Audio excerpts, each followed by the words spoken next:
افغان پیلوټان وایي د حکومت له بلنې مننه کوو، ملت پر موږ د خدمت حق لري.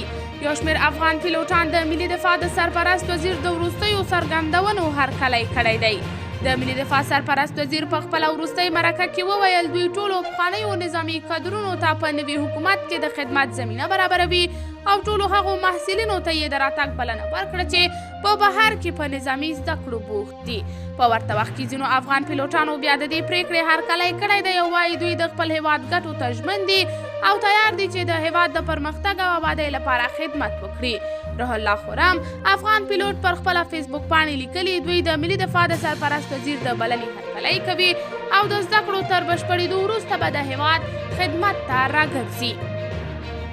نوموړی وایي د افغانستان له خزانې پر دوی لګښتونه شوي او دوی دې ته تیار دي چې خپل هیواد ته خدمت وکړي. دا څرګندونې داسې مهال کیږي چې څه موده وړاندې د مولوي یعقوب په بلنه 15 افغان پیلوټان بیرته له بهر هیواد ته راستانه شوي او په هوایي پوځ کې کار پیل کړی دی.